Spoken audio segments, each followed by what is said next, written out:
ಸಚಿವ ಸ್ಥಾನ ಸಿಗದ ಹಿನ್ನೆಲೆ ಶಾಸಕರ ಅಸಮಾಧಾನದ ನಡುವೆ ಈಗ ಅಸಮಾಧಾನ ತಣ್ಣಗಾಗಿಸಲು ಸಿಎಂ ಡಿಕೆಶಿ ಹೊಸ ಪ್ಲಾನ್ ಮಾಡಿದ್ದಾರೆ.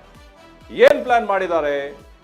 ಸಚಿವ ಸ್ಥಾನ ಸಿಗದ ಹಿನ್ನೆಲೆ ಈಗ ಶಾಸಕರ ಅಸಮಾಧಾನದ ನಡುವೆ ಅವರನ್ನ ತಣ್ಣಗಾಕಿಸಬೇಕು ಅಂತ ಹೇಳಿ ಈಗ ಡಿಕೆ ಶಿವಕುಮಾರ್ ಸರ್ಕಸ್ ನಡೆಸ್ತಾ ಇದ್ದಾರೆ. ಇಂದು ಟಿ.ಬಿ. ಜಯಚಂದ್ರ ಅವರ ನಿವಾಸಕ್ಕೆ ಭೇಟಿಯಾಗಲಿದ್ದು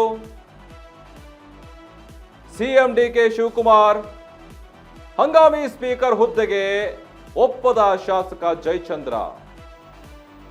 ಹೀಗಾಗಿ ಈಗ ಸುಗಮವಾಗಿ ಸ್ಪೀಕರ್ ಆಯ್ಕೆ ನಡೆಯಬೇಕಿರುವಂತಹ ಹಿನ್ನೆಲೆಯಲ್ಲಿ ಟಿ.ಬಿ. ಜಯಚಂದ್ರರವರನ್ನ ಭೇಟಿಯಾಗಿ ಮನವೊಲಿಕೆಗೆ ಸಿಎಂ ಪ್ರಯತ್ನ ಮಾಡ್ತಾರೆ, ಸರ್ಕಸ್ನ ನಡೆಸ್ತಾರೆ. ಮನವೊಲಿಸಬೇಕು. ಸಚಿವ ಸ್ಥಾನ ಕೈ ತಪ್ಪಿರೋದ್ರಿಂದಾಗಿ ಜಯಚಂದ್ರ ಅಸಮಾಧಾನಗೊಂಡಿರೋದ್ರಾಗಿ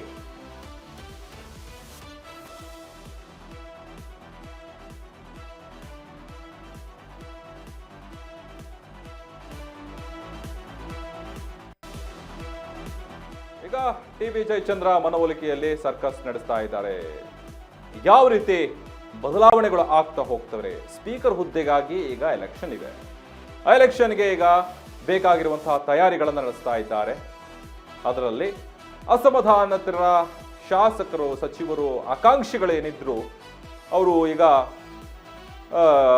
ಆ ಸ್ಥಾನಕ್ಕೆ ಸಿಗದೆ ಕಾರಣಕ್ಕಾಗಿ ಈಗ ಟಿ.ಬಿ. ಜಯಚಂದ್ರ ಅವರ ನಿವಾಸಕ್ಕೆ ಭೇಟಿ ನೀಡಲಿರುವಂತಹ ಸಿಎಂ ಡಿ.ಕೆ. ಶಿವಕುಮಾರ್ ಹಂಗಾಮಿ ಸ್ಪೀಕರ್ ಹುದ್ದೆಗೆ ಒಪ್ಪದ ಶಾಸಕ ಜಯಚಂದ್ರರವರು.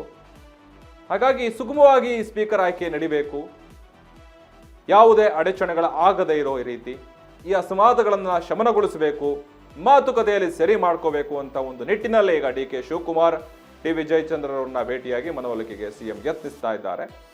ಆದರೆ ಸಚಿವ ಸ್ಥಾನ ಕೈ ತಪ್ಪಿರೋದ್ರಿಂದ ಕೆಲವೊಂದಿಷ್ಟು ವಾದ ವಿವಾದಗಳು ನಡೀತಾ ಹೋಗ್ತವೆ. ಯಾಕೆ ಹೀಗಾಯ್ತು, ನಾನೇನು ಕಮ್ಮಿನೇನಪ್ಪ ಅನ್ನೋ ರೀತಿ ಮಾತುಕತೆಗಳು ಬರ್ತವೆ. ಹಾಗಾಗಿ ಈಗ ಭೇಟಿಯಾದ ನಂತರ ಏನಾಗುತ್ತೆ ಅನ್ನೋದು ಗೊತ್ತಾಗ್ತಾ ಹೋಗುತ್ತೆ.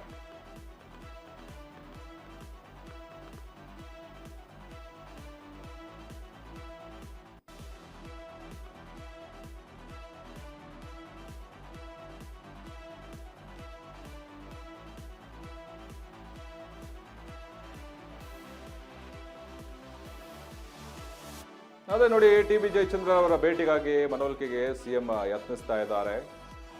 ಈಗ ಕಾಂಗ್ರೆಸ್ನಲ್ಲಿ ಭುಗಿಲೆದಂಥ ಸಚಿವ ಸ್ಥಾನಗಳ ಪೈಪೋಟಿಗಳು, ಒಬ್ಬರನ್ನ ಮನವೊಲಿಕೆ ಮಾಡಬೇಕು, ಒಬ್ಬರನ್ನ ಆಗ್ತಾ ಇಲ್ಲ ಅನ್ನುವಂಥದ್ದು.